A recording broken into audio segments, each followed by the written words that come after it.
বাংলাদেশ এবং পাকিস্তানের পররাষ্ট্র সচিব পর্যায়ে যে বৈঠকটি, এই বৈঠকটি মোটামুটি নিয়মিত হবার কথা ছিল, কিন্তু যেটা দুঃখজনকভাবে হলো সত্য যে প্রায় 15 বছর পরে হলো। এই বৈঠকটির আসলে তাৎপর্য বা গুরুত্ব কতখানি আপনার কাছে মনে হয়? যে জিনিস হওয়া উচিত ছিল কিন্তু হয় নাই, এখন হচ্ছে, স্বাভাবিকভাবে এটার গুরুত্ব অপরিসীম। কারণ দুই দেশের মধ্যে সম্পর্কটাকে এগিয়ে নিয়ে যাওয়ার আগ্রহ দুই পক্ষেই আছে।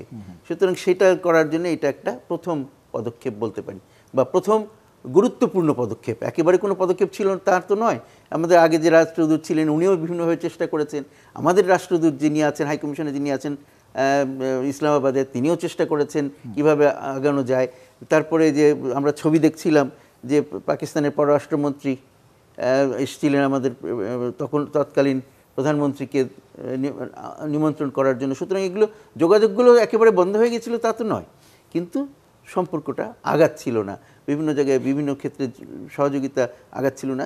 কিছুটা যেটা বলছিলেন আমাদের রাহিদ বলছিলেন আগে, ব্যবসা বাণিজ্য কিন্তু একেবারে খুব কম নয়।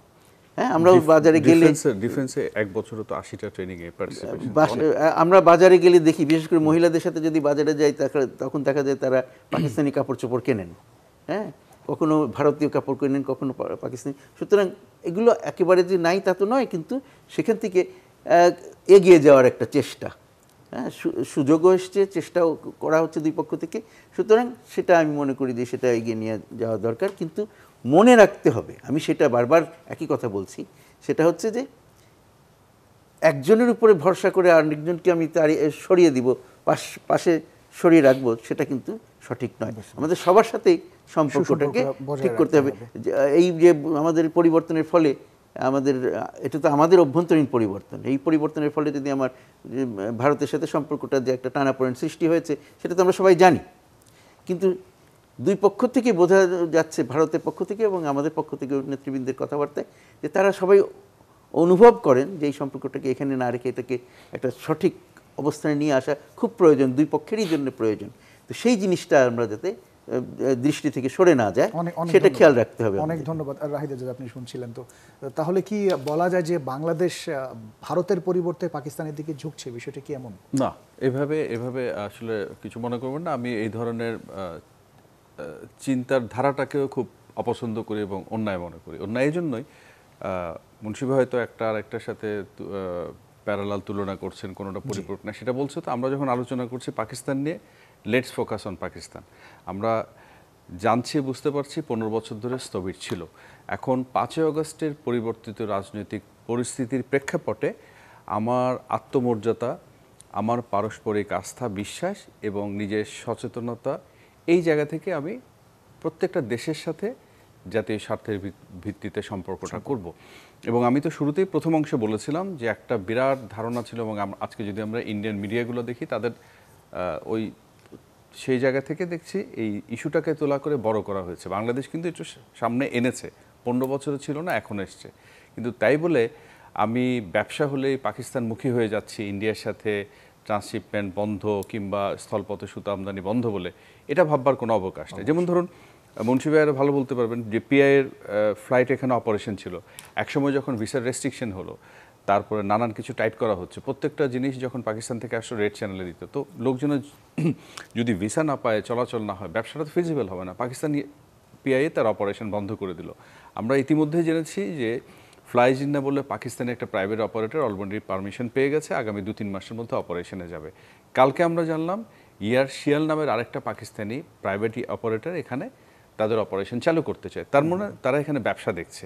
আমরা জানি এই আগস্টের পরিবর্তনের পরে দুটা শিপমেন্ট করাচি থেকে চিটাগং এসছে, যদিও ওই শিপমেন্ট নিয়ে আমি একটু ক্রিটিক্যাল এই জায়গাতে, সেটা কতটা ইকোনমিক্যালি ভায়াবল হবে Karachi to up to Chittagong, সেটা নিয়ে কিন্তু প্রশ্ন থেকে যাচ্ছে। সেটাতে আলটিমেটলি এটা কি ইকোনমিক শিপমেন্ট হবে না পলিটিক্যাল শিপমেন্ট? আমি সিম্বলিক দেখতে চাই যে আমাদের পোর্টের তো সক্ষমতা, কাজকর্ম, সেটা নিয়ে কিন্তু নানান প্রশ্ন আছে। তো তারপরে আমি বলবো, আমি এগুলোকে ফরওয়ার্ড লুকিং মুভমেন্ট হিসেবে দেখতে চাই।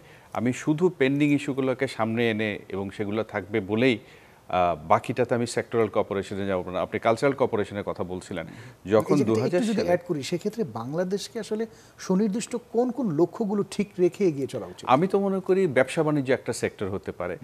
পিপল টু পিপল মুভমেন্ট একটা জায়গা হতে পারে, ডিফেন্সে যে কর্পোরেশন আছে সেটা কন্টিনিউশন একটা হতে পারে, আপনার আইটি সেক্টর সহ এগ্রিকালচার, এরকম নানান ক্ষেত্র আছে, কানেক্টিভিটির কথা তো বললাম। অর্থাৎ সেক্টরাল প্রিপারেশন। আমার মোটা দাগে কথা হচ্ছে, মুন্সি ভাই যেটা বলছিলেন বা আমিও শুরুতে বলছিলাম, আমি বৃহস্পতিবারের মিটিংয়ে ফ্ল্যাগ করেছি আমার পেন্ডিং ইস্যুগুলো।